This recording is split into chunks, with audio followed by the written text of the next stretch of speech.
ये जो जाली दानसाज बैठे हैं इनका क्या करें? इन पे प्रोग्राम्स भी कर करके थक गए, अभी भी बहुत सारे बैठे हुए हैं। अब आवाम क्या सस्ते के चक्कर में पहुंच जाती है कि जो ट्रीटमेंट सपोज आप 1000 का कर रहे हैं, मिसाल दे रहा हूँ, वो वहाँ 200 रुपए का हो रहा है। अब वो इसमें खुश हो जाते हैं यार हमारे 800 बच रहे हैं। ये कितने ज़्यादा खतरनाक है और इनके कभी बिगड़े हुए केसेस आए हैं आपके पास, ये जो जाली डॉक्टर्स बैठे हुए दांतों के?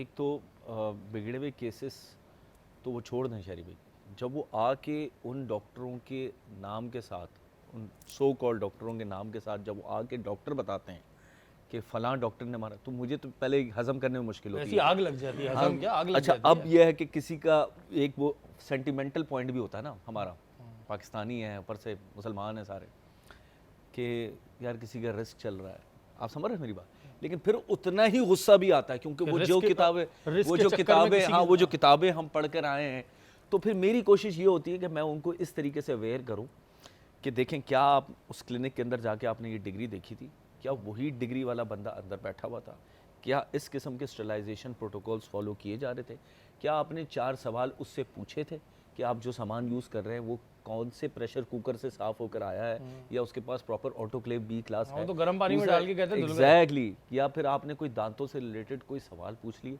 क्या ये पूछा उससे कि मुंह में दांत कितने हैं, आपने ये सवाल पूछे? कहीं ये तो नहीं है कि वो बिल्कुल ही किसी बड़े डेंटिस्ट का कोई छोटा मोटा असिस्टेंट हो और वो पड़ोस में उसके क्लिनिक चला रहा हो और वो क्लिनिक भी उसी डेंटिस्ट का हो। ये भी होता है शरीफ भाई कि हमारे जैसे कुछ हम जो डॉक्टर्स हैं, हमारी भी गलतियाँ हैं कि हमने अपने असिस्टेंट्स को इतना खुली छूट दी हुई होती है कि वो हमारे अंदर ही ट्रेनिंग लेके सामने क्लिनिक खोल देते हैं, और हमारी ये जिम्मेदारी है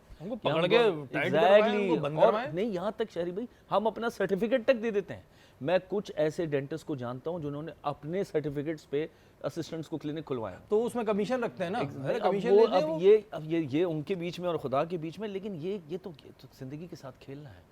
तो आपने शहरी भाई जो आपने जितने ऑपरेशंस किए हैं उसमें थोड़ा सा ये है कि हमें ना गवर्नमेंट को इसमें थोड़ा सा रोल ज्यादा प्ले करना पड़ेगा। गवर्नमेंट ही का बेसिक रोल है। देखिए मेन रोल तो गवर्नमेंट का है ना, कि जब वो हमारे साथ चलने को राजी हो। सिल्ड हेल्थ केयर कमीशन कब तक करेगी ये चीज़? आपको कोई एक इतना बड़ा डेंटिस्ट्री, इतना बड़ा डिपार्टमेंट है, आप एक कोई ऐसा डिपार्टमेंट बना दें जो इस चीज़ को चेक करे, और उसमें कितने एरियाज हैं कराची कोर्ट में जाके वो टीम बना के हम ज्वाइन करने के लिए तैयार हैं, वॉलंटरी ज्वाइन करने के लिए। मसला ये है कि जिनका काम है इसको चेक करने का, उनसे तो ऐसे रिक्वेस्ट करनी पड़ती है जैसे कोई हमारा इंटरेस्ट हो। हम तो पब्लिक अगर उनके दांत में दर्द होगा, आप यकीन करें, तो फिर पता चलेगा कि वो कितनी इसकी इम्पोर्टेंस है, या उनके किसी ख़ानदान वालों के अगर दांत में दर्द होगा तो इसकी इम्पोर्टेंस का अंदाज। अब यकीन करें 2-3 साल पहले मैं एक पेशेंट कर रहा था, मुझे PTCL पे किसी ने फ़ोन करके कहा मैं फ़लाँ साहब बात कर रहा हूँ, मैं डायरेक्टर हूँ सिंध हेल्थ केयर कमीशन का। मैंने कहा ठीक है,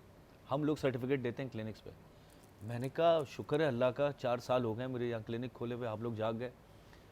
मेरे पास तो ना कभी किसी का फ़ोन आया है ना कभी कुछ। तो ये चीज़ें ना, एक तो हमें मोटिवेट करना चाहिए ऐसे लोगों को कि अगर कोई गवर्नमेंट को बिल्कुल इस चीज़ में इनिशिएटिव लेना चाहिए। मुझे अच्छी तरह याद है, हमने जाली डॉक्टर्स पे प्रोग्राम किया था, तो उस बंदे ने कहा जी मैंने कहा पहले तुम क्या काम करते थे? तो उसने कहा मैं गधा चलाता था। तो मैंने कहा ये फिर अब क्यों कर रहे हो? तो कह रहा है शौक तो सबको होता है ना डॉक्टर बनने का। भाई शौक होता है तो उसके लिए पढ़ना पड़ता है, मेहनत करनी पड़ती है। चीटिंग से भी डॉक्टर बनोगे तो भी लोगों का बेड़ा गर्क करोगे। ऐसे भी कुछ होंगे जिन्होंने चीटिंग कर करके डिग्रियां ले ली होंगी, लेकिन एक मुस्तनद डॉक्टर, जो डॉक्टर अली ने कहा था कि एक मुस्तनद डॉक्टर बहुत ज़रूरी है, क्योंकि लोग दांतों को सीरियस नहीं लेते, इससे जान चली जाती है भाई। तो इसको बिल्कुल सीरियस लिया जाए।